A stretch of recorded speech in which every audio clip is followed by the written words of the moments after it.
আসসালামু আলাইকুম প্রিয় শিক্ষার্থীরা, কেমন আছো সবাই? আই হোপ সবাই ভালো আছো।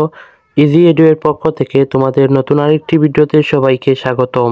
তো আজকে এই ভিডিওর মাধ্যমে আলোচনা করব সপ্তম শ্রেণীর বাংলা বিষয়ের বার্ষিক মূল্যায়ন নির্দেশিকা, অর্থাৎ তোমাদের যে 2024-এর বার্ষিক মূল্যায়ন যে সিলেবাস এবং মানবন্টন, এই সিলেবাস এবং মানবন্টন নিয়ে আজকে এই ভিডিওর মাধ্যমে আলোচনা করব এবং জানিয়ে দিব যে তোমাদের যে সিলেবাস কতটুকু পড়তে হবে এবং মানবন্টন অর্থাৎ প্রশ্নের প্যাটার্ন কীভাবে আসবে আমি আজকে এই ভিডিওর মাধ্যমে সমাধান করে দিব। তো তোমরা ভিডিওটি প্রথম থেকে শেষ পর্যন্ত দেখার অনুরোধ রইল।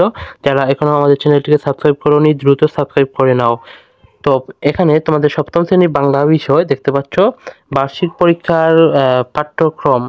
তো তোমাদের যে ক্রমিক নাম্বার, তারপর অধ্যায়, এখানে অভিজ্ঞতার নাম অর্থাৎ অধ্যায়ের নাম এবং কত পৃষ্ঠা থেকে কত পৃষ্ঠা পড়তে হবে এখানে দিয়ে দিছে তারা। তো প্রথমে তোমাদের প্রথম অধ্যায় যে প্রসঙ্গের মধ্যে থেকে যোগাযোগ করি, তোমরা 1 থেকে 13 পৃষ্ঠা পড়বে। তারপর দ্বিতীয় অধ্যায় প্রমিত ভাষার কথা বলি, এটির 14 থেকে 25 পৃষ্ঠা পর্যন্ত পড়তে হবে এবং তৃতীয় অধ্যায় অর্থ বুঝে বাক্য লিখি, এখানে তোমরা 26 থেকে 59 পৃষ্ঠা পর্যন্ত পড়বে। চতুর্থ অধ্যায় চারপাশের লেখার সাথে পরিচিত হই, তোমরা এর পড়বে 60 থেকে 71 পৃষ্ঠা পর্যন্ত। তারপর পঞ্চম অধ্যায় বুঝে পড়ি লিখতে শিখি, তোমরা পড়বে 72 থেকে প্রথমে 86 পৃষ্ঠা, তারপর 95 থেকে 103 পৃষ্ঠা পর্যন্ত পড়বে। তারপর ষষ্ঠ অধ্যায় সাহিত্য পড়ি লিখতে শিখি, তোমরা প্রথমে 117 থেকে 125 পৃষ্ঠা পর্যন্ত পড়বে, তারপর 154 থেকে 162 পৃষ্ঠা পর্যন্ত পড়বে। তো এই ছিল তোমাদের বার্ষিক পরীক্ষা 2024 এর সিলেবাস। তো এখন আমি তোমাদের যেই প্রশ্ন অর্থাৎ মানবন্টন, সেই মানবন্টন নিয়ে আলোচনা করব। তো এখানে তোমরা দেখতে পাচ্ছ যে তোমাদের মূল্যায়ন কাঠামো দুইভাবে হবে, এক শিক্ষণকালীন মূল্যায়ন, তারপর হলো সামষ্টিক মূল্যায়ন। শিক্ষণকালীন মূল্যায়ন হবে 30% এবং সামষ্টিক মূল্যায়ন হবে 70%। অর্থাৎ তোমরা যদি এই মনে করো 100-র মধ্যে তোমরা 80 পেলে এই সামষ্টিক মূল্যায়নে, তাহলে এর 70% করবে, এই 70%-এ তোমাদের 56 হবে। তো এই 56 মার্ক তোমরা পাবে। তো এইভাবে তোমাদের মার্কগুলো কাউন্ট হবে। তো তারপর 11 নম্বর প্রশ্নের দ্বারা ও মানবন্টন সামষ্টিক মূল্যায়ন, তোমাদের পূর্ণ নম্বর অর্থাৎ 100 নম্বরের পরীক্ষা হবে। আইটেমের নাম হচ্ছে প্রশ্নের সংখ্যা, মোট নম্বর, সময়। নৈর্ভিত্তিক প্রশ্ন 15টি MCQ, 10টি এক কথায় উত্তর। তো প্রশ্ন থাকবে তোমাদের 25টি এবং প্রতিটি প্রশ্নের মার্ক হচ্ছে 1 করে, অর্থাৎ 25 গুণ 1 অর্থাৎ 25 মার্ক। তারপর সংক্ষিপ্ত প্রশ্ন অর্থাৎ শর্ট কোয়েশ্চন 10টি থেকে 10টির উত্তর দিতে হবে, অর্থাৎ সংক্ষিপ্ত প্রশ্ন তোমাদের 10টি থাকবে, সেই 10টিতে 10টি উত্তর করতে হবে এবং প্রতিটি প্রশ্নের জন্য 2 মার্ক করে থাকছে এবং তোমাদের সময় হচ্ছে 3 ঘন্টা, তোমরা 3 ঘন্টা পর্যন্ত পরীক্ষা দিতে পারবে।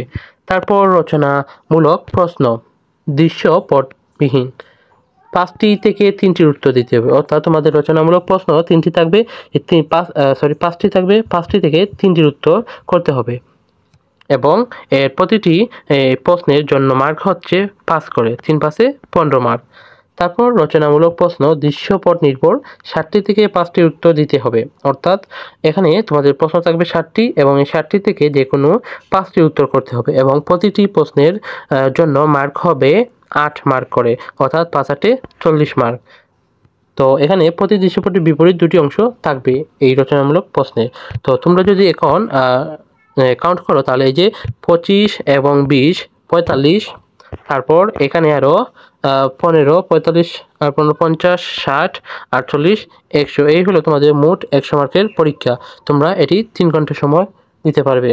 তারপর 100 নম্বরের মধ্যে শিক্ষার্থীর প্রাপ্ত নম্বরকে 70% এর কনভার্ট করা হবে, অর্থাৎ আমি যে বলছি যে তোমরা যদি 100-র মধ্যে 80 পাও, ধরলাম যে তোমরা 80 পেলে, এই 80-কে তোমাদের 70% করা হবে, অর্থাৎ 70% হবে 56, এই 56 তোমরা পাবে। তো এইভাবে তোমাদের মার্ক কাউন্ট হবে। তারপর শিক্ষণকালীন মূল্যায়ন, অ্যাসাইনমেন্টের নাম, অ্যাসাইনমেন্ট ব্যবহার, কাজ, নির্ধারিত নম্বর 10। তারপর অনুসন্ধানমূলক কাজ, প্রকল্প, প্রতিবেদন উপস্থাপনা 10। শ্রেণী কাজ, পাঠ্যপুস্তকে সন্নিবেশিত একক ও দলগত কাজ, ছক পূরণ, বক্স পূরণ, তারপর ফ্লোচার্ট অঙ্কন, একটি করে নমুনা সহ এটি 10 মার্ক। তো এই হলো তোমাদের অর্থাৎ শিক্ষণকালীন মূল্যায়ন 30 মার্ক থাকবে। তো প্রিয় শিক্ষার্থীরা, তারপর তোমাদের এই যে একটি নমুনা প্রশ্নপত্র, এই নমুনা প্রশ্নপত্রে আলোকে এই বিষয়ে প্রশ্নপত্র তৈরি করবেন। কোনোভাবেই নমুনা প্রশ্নপত্র হুবহু ব্যবহার করা যাবে না, অর্থাৎ এই যে তোমাদের নমুনা প্রশ্ন এইভাবে তোমাদের দেওয়া হবে। তো এই নমুনা প্রশ্ন নিয়ে আমি পরে আরেকটি ভিডিওতে আলোচনা করব। তো সেই ভিডিও দেখার জন্য তোমরা চ্যানেলটিকে সাবস্ক্রাইব করে পাশে থাকবে। তো আমি সেই ভিডিওতে এই নমুনা প্রশ্ন নিয়ে আলোচনা করব। তো বাংলা সহ তারপর অন্যান্য বিষয় তোমাদের গণিত, যে ইংরেজি, অন্যান্য বিষয়ের এইভাবে যে বার্ষিক সিলেবাস, নমুনা প্রশ্নপত্র বা মানবন্টন যদি পেতে চাও, তোমরা চ্যানেলটিকে সাবস্ক্রাইব করে পাশে থাকবে। আমি নেক্সট ভিডিওতে তোমরা সেই বিষয়ে আলোচনা করব। তো সবাই ভালো থাকো, সুস্থ থাকো। নেক্সট ভিডিওতে আবার সবার সাথে দেখা হবে। আল্লাহ হাফেজ।